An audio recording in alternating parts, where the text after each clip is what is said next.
Bueno, lo prometido, Charla de Café llegó hasta la Universidad de O'Higgins, donde nos vamos a encontrar dentro de un minutito con la doctora Oda, que es psicóloga, pero además doctora en psicología clínica. Con ella vamos a conversar esta tarde para el programa Charla de Café. Los invito, vamos.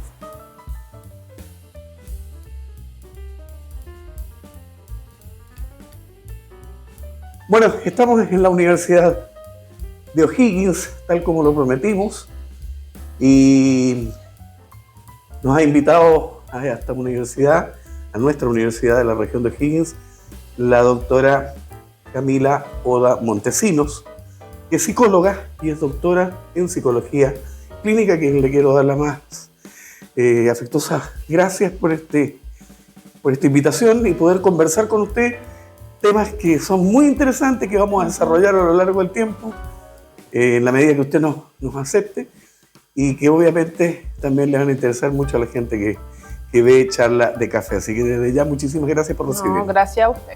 Muchas gracias.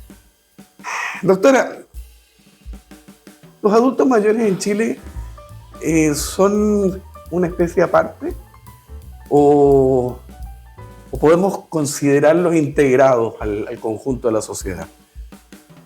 A ver, o sea, son una parte esencial de la sociedad, obviamente, y cada vez van a ser más en vista de cómo se está invirtiendo la pirámide demográfica. Pero lamentablemente pasa en Chile, igual que pasa en el resto del mundo, que a las personas mayores se les van quitando algunos espacios. Hay espacios que se han alargado para las personas mayores, ya sea voluntario o forzadamente, como por ejemplo por las malas jubilaciones. Muchas personas mayores tienen que seguir trabajando hasta muy tarde. Pero también es verdad que a las personas mayores en general se les tiende como a infantilizar, a restar peso de sus decisiones, de sus opiniones, de sus voluntades. Entonces pasan a formar parte muchas veces como del segundo equipo de las familias, no sé cómo decirlo, tal como a los niños no les damos tanto la palabra, familia, digamos.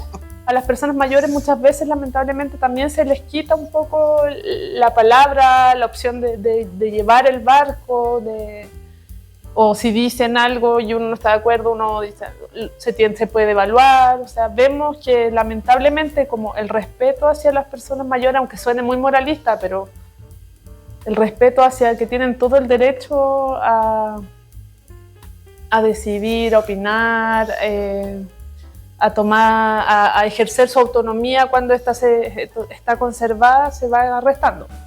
Entonces empezamos a ver que se les quita, por ejemplo, el derecho a tomar decisiones sobre su salud, sobre cómo quieren vivir su vida. Si una persona mayor se enamora, es como que fuera algo tabú, cuando sabemos que es algo que pasa. Entonces, el lugar de las personas mayores, yo creo que a nivel mundial es un lugar, bueno, en las culturas occidentales, porque en las orientales sí que las personas mayores tienen un lugar mucho, mucho más principal, pero la cultura occidental en general les tiende a quitar voz, y de hecho con la pandemia vimos incluso que hubo cosas tan aberrantes como a dejar a las personas mayores sin atención sanitaria cuando estaba el COVID, y muchas de las cuales fueron muertes que se podrían haber evitado, como se priorizaron en un último lugar. Muchas más personas mayores de las que tocaban murieron por negarles el acceso incluso a los servicios de salud pública. No tanto en Chile, pero sí en otros países, en algunos países europeos. Y es algo que se está viendo ahora. Usted habló del Oriente y del Occidente. Me voy a ir de una carrerita a Oriente. Generalmente los países orientales, estoy hablando China, Japón, Corea, Vietnam, también en Medio Oriente, hay un culto especial hacia las personas mayores. Un culto pero especial. Hay una veneración hacia la persona mayor. Iba a decir adulto mayor, pero me retaron. Les aviso que me retaron. Hay una veneración por el hecho de que son los que han transitado el camino antes y que ya tienen toda la experiencia.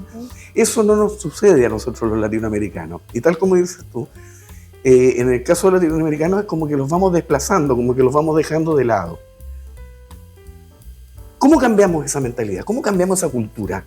¿Cómo le hacemos entender a los chicos, a los jóvenes, digo a los chicos y a los jóvenes, porque hablemos de los jóvenes de los 30, 40 años, ¿cómo les hacemos entender de que el viejo, digo con todo el cariño, el viejo es un sabio, el viejo tiene toda la experiencia de vida encima, en otras realidades, pero la tiene? Y es como banal perderse toda esa experiencia. Bueno, yo creo que primero algo que tenemos que hacer es quitarle el peso negativo al envejecer. Yo, desde mi punto de vista, envejecer, estando el mundo como está, primero es un lujo. No todos vamos a llegar a viejo. Entonces, llegar a viejo ya es una oportunidad gigante que nos da la vida, ¿ya? Las condiciones como vamos a llegar pueden variar, pero tener esa oportunidad de vivir ya debería ser algo que a nosotros, en términos individuales, debería hacernos sentir orgullosos, suertudos, que hemos vivido una vida que ha permitido alargarse. Y en general, si usted ve la publicidad, los medios de comunicación, o sea, envejecer es como lo peor que nos puede pasar. Engordar y envejecer son las peores cosas que nos pueden pasar, ¿ya? Cuando son cosas que no están en el control de las voluntades, cuando son cosas que pasan y que cuando pasan de verdad que es una oportunidad. Esa es una cosa. Yo creo que quitar el mito de que envejecer es algo malo, quitar esta idea que tenemos de que las personas mayores son como niños, porque sí es verdad que algunas personas mayores se van perdiendo autonomía por las enfermedades degenerativas que pueden presentar, pero muchas, por suerte, se mantienen en condiciones que les permiten, como decía antes, tener opiniones, tener autonomía, y se les resta. Ahora, también pasa con las personas mayores que el choque con la juventud es que hay concepciones como valóricas, ideológicas, que muchas veces chocan. Y con la edad pasa que nuestra personalidad se va volviendo cada vez más rígida, ¿ya? Entonces hay cosas que si no cambiamos cuando éramos jóvenes ya no van a cambiar de nuestra forma de ser cuando somos mayores. Entonces muchas veces también es verdad que uno choca con las personas mayores por formas de pensar. Pero yo creo que ahí lo que hay que ver es cuáles son las batallas que valen la pena y cuáles no. O sea, también tal vez hay cosas en que no nos vamos a encontrar generacionalmente, pero muchas otras en que sí, muchas otras en que podemos aprender mucho de escuchar las vidas, de escuchar la historia, las trayectorias vitales. O sea, muchas veces no nos imaginamos todo lo que han tenido que hacer nuestras personas mayores para llegar donde están, todo lo que han vivido, todo lo que han padecido, y es parte de nuestra historia también, lo que han vivido nuestros familiares mayores. Entonces, un espacio importante, por ejemplo, es dar espacio a eso, a rescatar cómo ha llegado esta familia a ser quien es, y es gracias al trabajo de estas personas mayores, a lo que han hecho, a la dedicación, al cuidado. En otros países, por ejemplo, me ocurre el ejemplo de España, las personas mayores son las que se encargan de cuidar a los niños, porque no hay plata para pagar una nana como acá. Entonces las personas mayores tienen un tremendo lugar, una tremenda ocupación, pero tampoco se les reconoce tanto, es como que fuera una obligación. Entonces creo que estamos muy acostumbrados a que las personas mayores son personas que tienen que obedecer y hacer sin reconocer que se merecen todos nuestros respetos, que se merecen el espacio a opinar, a incidir en lo que pasa en una familia. Yo, por ejemplo, me ha tocado... Y entendiendo que tienen todas las capacidades, porque además, hay gente que tiene todas las capacidades totalmente vigentes, ¿no? Sí, como le decía, hay personas que es verdad que uno tiene que tomar una acción más activa porque van perdiendo autonomía en función de algunas condiciones degenerativas, pero la mayor parte, claro, o sea, hay un tema que a mí me ha tocado trabajar mucho por la región con personas mayores, que es la sexualidad. Y es tan interesante, porque ya es un tema tabú en general, con las personas mayores es un tremendo tema tabú. Absoluto. Y hemos hecho algunos seminarios, no sé, en Pichilemu, en Santa Cruz, en otros lugares, en San Fernando, acá en Rancagua también, y uno ve que la sexualidad es algo que existe, pero que no hay ningún espacio para hablarlo. Entonces, como además de que no hay espacio para hablarlo, por ejemplo, una persona mayor que vive con la familia, o vive en una residencia, esa persona mayor es alguien a quien ya le quitamos el derecho a la intimidad. ¿Cómo podría traer una pareja sexual, por ejemplo, a una casa que no es la suya? Le apuesto que sería un escándalo. Un escándalo absoluto, claro que sí. O en una residencia, dos personas mayores es muy probable que no puedan decidir encerrarse en una pieza a tener una interacción íntima, claro. íntima. No, claro. Entonces, pero hay otros temas como por ejemplo, que también me ha tocado trabajar, la aceptación corporal. Pudiendo mantener viva la sexualidad, sí, que es un tema tremendamente importante, sí, para el ser humano en general, ¿no? Además que la sexualidad en particular es un tema, es una condición humana que existe desde que nacemos hasta que morimos. No la podemos negar. Pero en el imaginario colectivo, si uno cierra los ojos y se imagina una pareja como de entre 20 y 30, como que para el resto del ciclo vital esto no está permitido y es algo que existe. Y que además es una fuente de bienestar, es una fuente, por ejemplo, una forma de uno vigilar si está bien de ánimo es ir vigilando el deseo sexual, si este varía. Entonces, son parte de nuestro bienestar que, por ejemplo, se le niega a las personas mayores. Y que son parte de la vida misma. Además, y que es parte, o sea, que no solo es parte de la vida misma, sino que es un factor protector de salud. Además. Por ejemplo. La sociedad, como sociedad, salgámonos de la familia, de la sociedad. ¿Por qué no integra más al adulto mayor? ¿Por qué no le da oportunidad de trabajar, por ejemplo? Hay otros países, pongo el ejemplo de Argentina. Argentina la gente trabaja hasta muy avanzada edad si está en condiciones físicas de hacerlo y sin ningún problema. Y están activos, están alegres, están contentos, participan, comparten, sociabilizan. Eso acá en Chile tampoco se da. O sea, acá, yo lo decía en el programa anterior, sobre los 50 años, cuidado con ir a buscar trabajo porque ya en este país eres viejo. Y eres viejo y ya no tienes capacidad de trabajar cuando a lo mejor tienes todas las capacidades. Sí. ¿Por qué somos así? ¿Por qué como sociedad reaccionamos así? Bueno, porque yo creo que todavía es un cambio cultural el aceptar que la vida es más larga y que llegamos en mejores condiciones a la vejez. O sea, antes una persona, no sé, de 60 años era una persona que se le consideraba un anciano, una anciana, que se había achicado, o sea, que había cambios en su cuerpo, que denotaban la edad, cosas que ahora no vemos, pero la mentalidad, que el cambio de mentalidad es mucho más lento. Entonces yo creo que no es de maldad, sino que creo que es un cambio cultural que va a tomar tiempo. Porque también está el dilema ético de, por ejemplo, el acceso al trabajo, si al hacer eso no seguimos perpetuando que haya malas pensiones. ¿Me entiendes? O sea, las condiciones, esto es como... Es difícil el debate, o sea, debería poder trabajar quien quiera, pero también si se permitiera el trabajo hasta la edad que uno se le ocurra, capaz nunca legislaríamos por mejorar las pensiones, que es un tema que en Chile es una urgencia. Y que lleva 14 años dando vueltas. Y que, o sea, que es una herencia macabra de gobiernos muy anteriores que todavía estamos pagando. Hay que decirlo abiertamente. Sí. Ahora, lo que yo planteaba, y esto me sale un poquito, pero está relacionado, ¿no? Esto fue un invento de la dictadura, sí, totalmente, eso estamos claros. Que no sabía si se podía hablar de dictadura cívico-militar abiertamente, pero sí, es una herencia macabra de la dictadura. En charla de café podemos hablar de todo. Sí. Aquí no hay filtros, ni hay pautas impuestas por nadie. Esto fue impuesto por la dictadura, ¿cierto? Fue el señor Pinochet. Y fue forzado el traspaso a las AFP. Que lo hizo el señor Piñera, hermano del que fue presidente. Armaron el cuento y salió la AFP. Perfecto. Pasó Pinochet con su periodo, 8 años, no me acuerdo cuántos fue los que estuvieron. Pero después vino el señor Elwin. Y después del señor Elwin vino el señor Frey. Después del señor Frey, le recuerdo, por si se le olvidó, vino el señor Lago. Después del señor Lago vino Bachelet. Después vino Piñera, el hermano del que hizo el tema este, ¿no? Y después nuevamente Bachelet. Y después vino otra vez Piñera. Y ahora llegó Boric. ¿Y por qué ninguno fue capaz de cambiar el sistema? Bueno, porque yo creo que está muy resguardado constitucionalmente. Ese es el problema de tener la constitución que tenemos, que el lucro está por sobre todo. Entonces las AFP son una forma...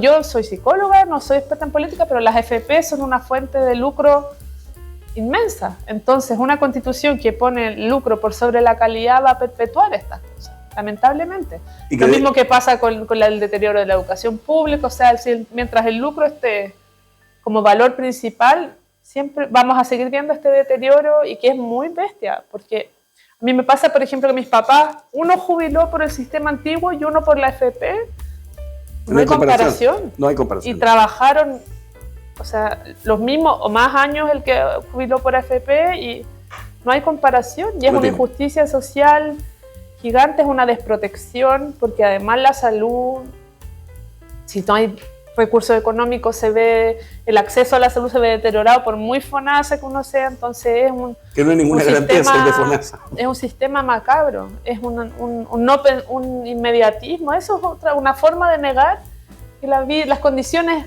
adecuadas para que la vida, para acoger esta vida que cada vez es más longeva y que, insisto, es una oportunidad y una súper suerte que la vida sea cada vez más longeva, porque significa que hay muchas cosas que van mejorándola, pero las condiciones no están apoyando y yo creo que es un cambio cultural que de a poco se va a ir desarrollando. Desde la academia, por ejemplo, tenemos una red, yo formo parte de una red nacional de investigadores de distintas áreas que trabajamos temas vinculados al envejecimiento, que es el CIES, el Centro Interuniversitario de Envejecimiento Saludable, que venimos trabajando como desde el 2019, entre muchos académicos, porque es un tema muy, muy prioritario, por suerte. Y de verdad es una oportunidad enorme que esto sea un tema. Que la gente ya la mayor parte no se muera a los 60 años. Que no se quede debajo de la alfombra. Sí. Pero también falta, yo creo, como todavía hay mucho tabú a reconocerse como persona mayor. También, por ejemplo, hay mucha gente que le da vergüenza participar de las actividades para personas mayores, para los viajes, no sé si has visto esos viajes que hay para las personas mayores, porque es como decir, sí, soy viejo, como que eso fuera algo terrible, lo cual es que, insisto, hay que quitar ese tabú, porque todas estas cosas van desincentivando la participación, además de que la sociedad obviamente no tiene todos los espacios todavía, también hay una cosa de reconocerse como el colectivo de personas mayores que cuesta mucho. Y que hay otro detalle también, que está en el liderazgo. Y eso lo hablábamos en el programa anterior. Muchísimos adultos mayores no participan de los clubes de adultos mayores, ni participan de la UCAM, ni de ninguna institución que tenga que ver con esto. Porque se ve, desgraciadamente, entre otras cosas, una suerte de pelambres generales, que es un deporte nacional en Chile, por si no se ha dado cuenta, el pelambre en Chile es deporte nacional. Intereses personales de los que lideran o de los dirigentes, intereses también políticos de muchos que tratan de llevar la política al seno del... Y eso hace que la persona mayor directamente yo no voy a participar. Porque priman los intereses personales, priman los egos, que es tremendo. Los egos, ese fin de aparentar, de imponerse, aquí estoy yo soy el que mando. Eso hace que la persona mayor no quiera participar. Y cuando hay alguien que trae ideas buenas, generalmente ocurre, y a usted le puede haber pasado más de una vez, que o le roban la idea o directamente la hacen al revés de lo que usted tenía presupuestado hacer y sale mal. Entonces la gente no quiere participar por eso. A lo mejor si las cosas cambiaran de otra forma, sí habría una participación masiva, pero también es importante el empoderamiento de las personas mayores. Lo hablábamos la otra vez, un poco a todo encadenado, pero si hoy día se unieran todos los adultos mayores de Chile, todos los adultos mayores, que son más de 3 millones y algo de personas, dan vuelta a cualquier elección. Dan vuelta a cualquier elección. Entonces, claro, ahí prima también un poco la teoría del divide y reinarás, ¿no? Mientras más dividido tengo, más fácil es gobernar. Y mientras tanto, pan y circo. Les doy el pancito y el circo y los mantengo entretenidos, que tampoco es el cuento. Entonces, mucho de lo que tú me dices del tema de que en los viajes que no quieren participar, muchos no participan porque, no tienen a lo mejor la confianza para compartir con personas que no conoce. Y por otro lado, también está el tema de que a lo mejor va gente con la cual esa persona tampoco se lleva y no va a compartir. Y después que toma el tema como que un regalito porque es viejo y tampoco estoy dispuesto a que me estén regalando cositas porque soy viejo. No, sí sé, pero mire, lo que usted cuenta de estos conflictos yo creo que es un problema que tenemos a nivel nacional en todas las edades. O sea, la gestión del conflicto como chilenos y chilenas es una dificultad. En Chile todos la gente, la mayor parte, nos enojamos para adentro. Entonces estamos súper enojados, pero manifestar enojo es como un pecado gigante, mientras tal vez si habláramos las cosas, y veríamos que no se acaba el mundo por no estar de acuerdo o por enojarnos, pero en general uno se va guardando y tragando como estos malos ratos, entonces eso dificulta, eso hace que esto pase, como le digo, en los colegios, en la vida adulta en general. Yo creo que sí que pasa como algo que pasa en las actividades para personas mayores, que se tiende a infantilizar. Entonces se les hace bailar o cosas así como que resultan un poco ridículas, que si a una persona de 40 años se lo hicieran, dirías que yo no voy a hacer eso. Entonces, como reconocer como las características propias de ese momento vital, yo creo que falta mucho por aprender. Creo que faltan los espacios también, o sea, los clubes de personas mayores tampoco es que hay en todos lados, hay desconocimiento. En nuestra región además hay mucho aislamiento, ¿verdad? Por la ruralidad hay muchas personas mayores que están muy separadas de las otras. Y, por ejemplo, hay en algunas comunas más aisladas hay actividades desde el consultorio, hay programas gubernamentales para mantener la autonomía, como es el programa MAS, que es adultos mayores autovalentes. O sea, hay algunas cosas, pero a veces cuesta, o no se sabe que existen, o cuesta acceder, o estas variables personales nos dificultan participar. Pero creo que eso también nos pasa a lo largo del ciclo vital, o sea que hay cosas como culturales en Chile que nos dificultan relacionarnos con otras personas. Es una situación muy compleja, mirándolo fríamente es muy complejo. Ahora, después tenemos que también una forma de integrar a la persona mayor es la tecnología. Uh-huh. Pero nos encontramos con otros problemas, pero tremendamente serios en la tecnología. Primero, que no hay conectividad en todas partes. Usted misma lo dijo, hay gente que está en zona rural, pero nadie se preocupó de hacer un proyecto para dotar de conectividad a esa zona rural. Claro que es caro, yo sé que es caro, yo sé que significa poner lucas, pero hay que hacerlo. Uh-huh. Después le ponemos conectividad. Yo me río mucho porque me acuerdo de esa escuelita, no sé, ¿te acuerdas tú? Esa escuelita que estaba en el medio del desierto de Atacama y que le llegaron con tremendos computadores nuevos para que la escuela tuviera y no tenían luz. Partíamos de ahí, no tenían luz. Bueno, lo mismo, cursos de tecnología, pero no le enseñamos cosas básicas. Le enseñamos tecnología que no entienden, que no entendemos. O sea, a ver, no es que sean ni tontos ni que se hayan quedado en el tiempo y que sean ignorantes. No, hay cosas que han avanzado tan rápido en 50 años que a nosotros que estamos metidos en esto nos cuesta entender. Una persona que no está en esto le cuesta 10 veces más. Uh-huh. Pero no hay quien se siente con la paciencia de ir explicando pasito a pasito para que la persona entienda. También es un problema ese. Sí. Yo creo que el acceso a las nuevas tecnologías es una dificultad como multifactorial. También se está intentando desarrollar desde la academia, viendo cómo acercamos la tecnología a los distintos grupos etarios, pero es verdad que la tecnología se desarrolla tan rápido que, o sea, con alguien que tiene 10 años menos que yo también va a haber una brecha. En total. O sea, esto es cotidiano, sí, pero también hemos fallado tal vez en eso, en la imposición de que la adopción de las tecnologías tiene que ser como las usa el resto de los grupos etarios. No, habría que adoptar los aprendizajes, tal vez adaptar también qué tecnología vamos a usar, cuál es más fácil, pero también potenciar medios que ya tenemos. Por ejemplo, en esta región la radio es un medio esencial, sobre todo por las dificultades geográficas que tenemos para la telefonía, para otras cosas. Las radios cumplen un papel gigante y las radios han tendido a desaparecer. Cuando es eso para la comunicación con las personas mayores, si uno ve, no sé, una radio, no sé, de Las Cabras, de una localidad más chica, ves que a la radio sabe quién está enfermo, que uno llama, que uno avisa.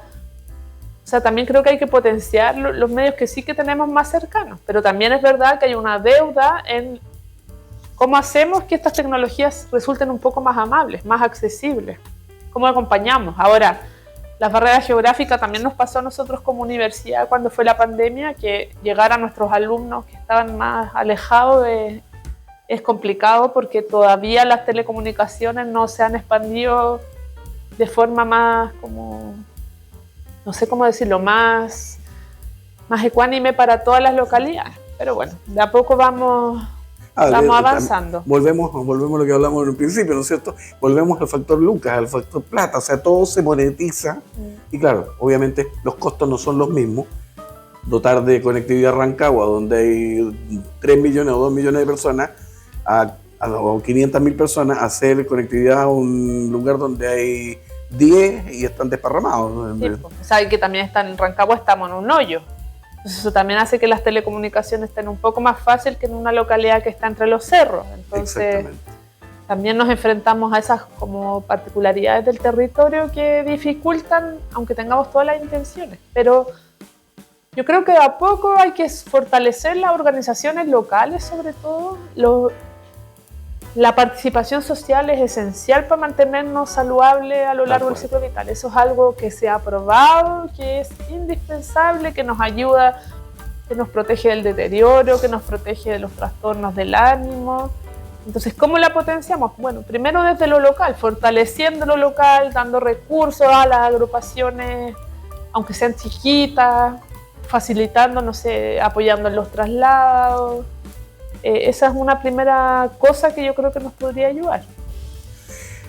Vamos a hacer una pausa que no es comercial, acuérdense, no es comercial. Nosotros no comercializamos ni el canal ni los programas, pero vamos a hacer una pausa para que usted tome un respirito, para que se vaya a preparar un café nuevo cafecito para la segunda parte del programa, donde estamos con la doctora Camila Oda, y es doctora en psicología de acá, de nuestra Universidad de O'Higgins. Así que no se vaya, quédese con nosotros volvemos enseguida.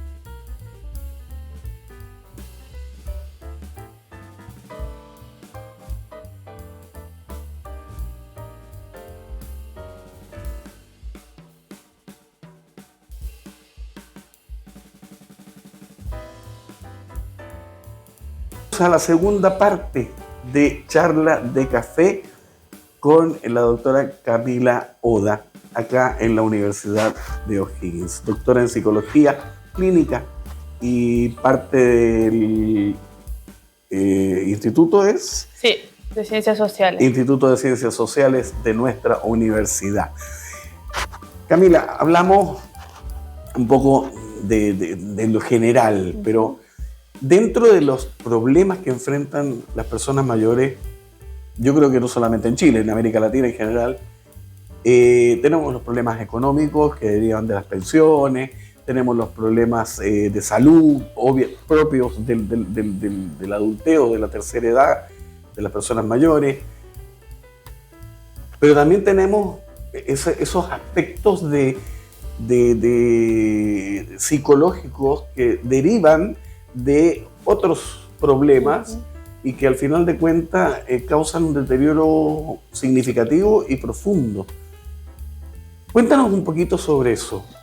¿Cómo ves tú a la persona mayor hoy en Chile y cuáles son los problemas más recurrentes que se están viendo en los adultos mayores, hablando de salud mental? De salud mental, bueno, a ver, es que nuevamente los problemas que tienen las personas mayores no vienen de la nada, sino que es lo que vemos que está presente a lo largo del ciclo vital con algunas particularidades. En Chile somos un país campeón en trastornos del ánimo, como la depresión, y en trastornos de ansiedad, ¿ya? O sea, es una mezcla que presenta gran parte de la población.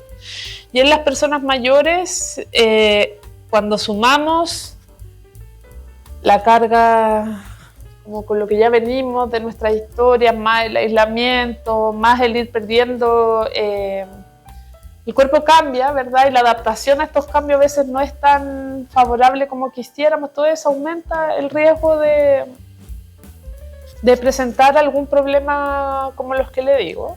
Entonces vemos que al haber menos contacto social, muchas veces el darse cuenta que está pasando algo también se ve mucho más, se demora mucho más que tal vez alguien que va a trabajar todos los días y que como lo ven los compañeros y ven cambios, pueden lanzar la alarma antes, ¿ya? O también no sé si uno está en una localidad aislada y solo hay un médico general de zona, tal vez ese médico no tiene ni el tiempo ni la formación para detectar estos problemas en la visita que haga con esta persona, entonces estos problemas se van perpetuando y se van volviendo parte de nuestra forma de ser, sobre todo los que se arrastran desde que uno es más joven. Uno se va volviendo, uno aprende a funcionar así. Aprende a funcionar como con la vida un poquito más desabrida de lo que debería, ¿ya? Entonces el problema con esto, bueno, hay hartos problemas. Por un lado, obviamente que aumenta el riesgo de suicidio, ¿ya? Que el suicidio es un problema que tenemos también a lo largo del ciclo vital, pero que hay algunos momentos de la vida y algunas fechas en que esto se aumenta y un momento de riesgo son las personas mayores, pero también el presentar una depresión afecta nuestra salud en términos generales. La depresión tiene una causa como bioquímica, o sea, hay correlatos, no es que uno se haga la depresión o que sea cosa de ponerle voluntad para salir, no basta con eso. Porque igual como si uno tuviera una neumonía y no tiene el tratamiento, probablemente no se mejoraría, con esto pasa parecido. Y la depresión genera cambios en nuestro funcionamiento corporal tan grandes que es un factor de riesgo de que tengamos problemas cardíacos casi tan alto como fumar. O sea, genera huellas en nuestro cuerpo, en nuestro funcionamiento, en nuestras hormonas que van deteriorando nuestra salud en general. Entonces son un grupo, si a eso le sumamos que a mayor edad hay mayor riesgo de algunas condiciones de salud, como son las patologías cardiovasculares, bueno, esto se va haciendo un mix para que nuestro paso por la vejez se vea aún más dificultado. Entonces es un grupo de la población en riesgo, y lo más triste es que es un grupo de la población con el cual cuando uno trabaja es de los mejores grupos posibles, porque la gracia de trabajar con las personas mayores en general es que ya están mucho más resueltas, que si están participando es porque quieren, y entonces como quieren dicen lo que quieren, participan. No sé, a mí me encanta, de mi público es mi favorito porque están motivados, porque realmente escuchan, porque realmente participan, porque valoran los espacios, porque aprenden un montón de su experiencia. Entonces a mí me da mucha pena como esta negación de la vejez, como la invisibilización de la vejez, y todo lo que pasó en la pandemia es algo que me duele mucho. El segundo lugar que se le dio a las personas mayores, porque creo que hay una deuda histórica. Si estamos donde estamos es gracias a lo que hicieron las personas mayores que nos antecedieron, lo que se sacrificaron. Entonces que no tengan estos espacios me parece muy triste. Me parece muy triste y me parece que con muy poco podemos hacer mucho. En otros países, por ejemplo, y que es algo que esperamos hacer acá en la universidad, existen clases en la universidad para personas mayores. Y eso es algo que esperamos implementar pronto, que junto con la doctora Soledad Burrón en el Instituto de Ciencia de la Salud es algo que tenemos ganas de implementar hace tiempo, un ciclo de cursos de la universidad, ¿cómo se llama? La universidad una universidad para personas mayores, la Universidad de la Experiencia, así se llama, por ejemplo, en España. Porque son espacios, o sea, el aprendizaje, la capacidad de aprender no se acaba hasta que morimos. No termina nunca. Entonces, si pudiéramos generar esos espacios, por ejemplo, serían interesantes como aprendizaje, pero también como factor protector a nivel de salud mental. Entonces, hay iniciativas que de verdad, yo creo que fomentando la participación social, sobre todo, bajaríamos muchos índices negativos de salud mental que tenemos como país por no tener los espacios, y tampoco costaría tanta plata. Mira, ¿cuáles son no estoy enfocando mal la pregunta, no voy a decir cuáles son. Voy a preguntar por dos específicas. ¿Ansiedad y depresión son las más recurrentes en las personas mayores? Sí. O sea, son las más recurrentes en la población en general. Ya. ¿Ya? La ansiedad y la depresión somos campeones mundiales de presentar estos problemas de salud mental que, como les decía antes, o sea, esto no es que aparecen, que sean cosas de voluntad, entonces también puede haber factores genéticos jugando, tal vez como de nuestra procedencia étnica, que nos hacen más susceptibles, pero sí, en eso es un problema general a lo largo del ciclo vital desde la infancia. No es solo es desde la infancia que vemos que estos problemas están presentes. Y claro, cuando esto se va arrastrando y no se trata como corresponde, porque tener una depresión como que se ve como que fuera algo terrible para siempre, no, la depresión, si es bien tratada, es algo de lo cual uno se mejora y vuelve, y después uno lo ve así como, qué mal estado, o sea, es algo que de verdad que se puede superar, pero se necesita ayuda, no solo psicológica, sino también médica, porque el tratamiento más indicado para la depresión, por ejemplo, es la mezcla de farmacoterapia y de psicoterapia, porque es un desbalance bioquímico, entonces... Una depresión en soledad no es buena. No. Es pésima, por no decir lo más malo de lo más malo. Por lo tanto, el acompañamiento yo creo que es fundamental en esto, ¿no? Es fundamental el acompañamiento. ¿Cómo hacemos? Bueno, es que podemos hacer desde cosas chicas hasta cosas más grandes. Por ejemplo, si tenemos personas mayores alrededor, podemos llamarlas, con que darles un espacio para hablar cotidiano. Si no tenemos tiempo para estar, eso ya es una gran acción, escucharlos todos los días. O sea, no poder hablar con nadie es que nos hace mal en cualquier momento, ¿ya? O sea, eso es así.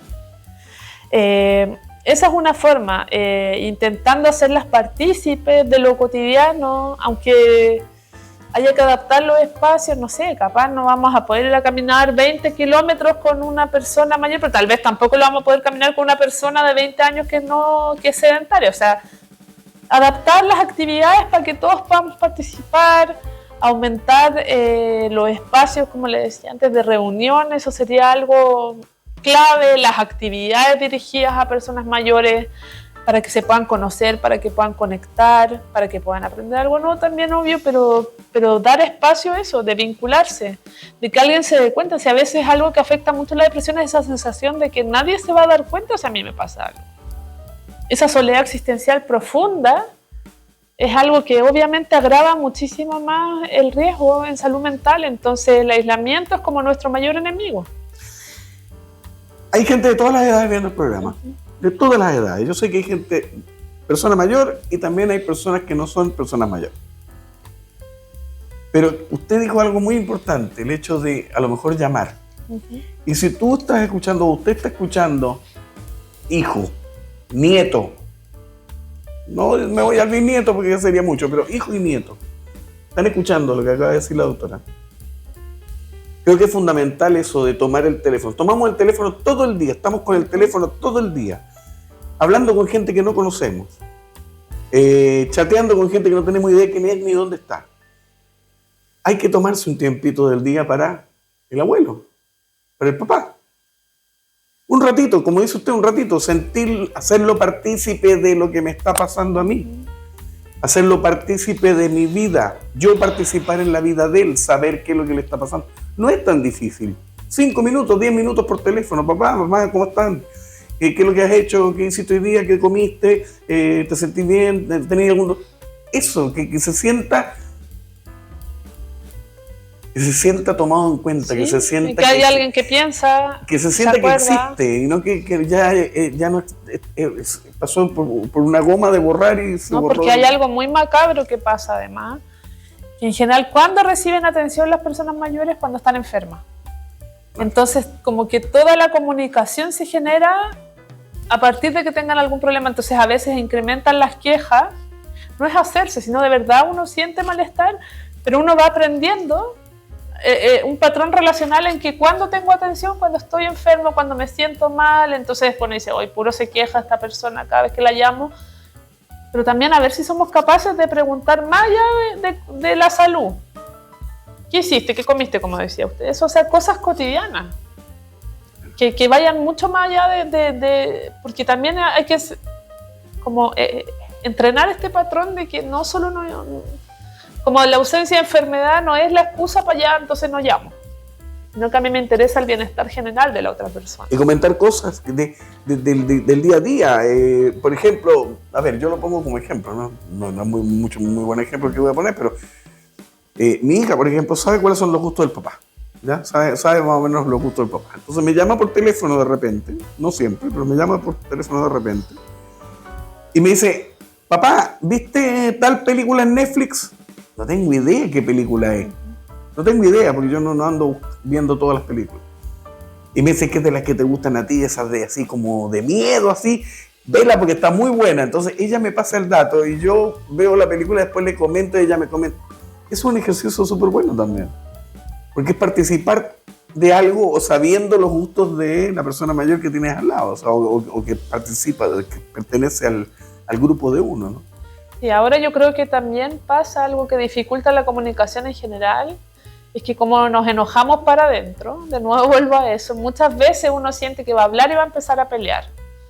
Entonces por eso digo que hay que ir entrenando este patrón, porque si hay temas sobre los cuales no hay diálogo, tal vez no es por ahí donde tengo que entrar, sino buscar seguro que va a haber algún punto de encuentro, aunque sea algo que se vea súper superficial o súper secundario, buscar algún punto que no sea puro ir al choque, porque como decía antes también, la personalidad, a mayor edad tengamos, es menos probable que cambie. Entonces si yo quiero discutir con esta persona porque la voy a hacer cambiar, pucha, no es el camino capaz. Cuando hablamos del choque, se produce, siempre hay roces, peleas, discusiones, porque generacionalmente son diferentes. Uno está mucho más avanzado, el otro se quedó un poco en el tiempo, no acepta o no entiende de algunas cosas.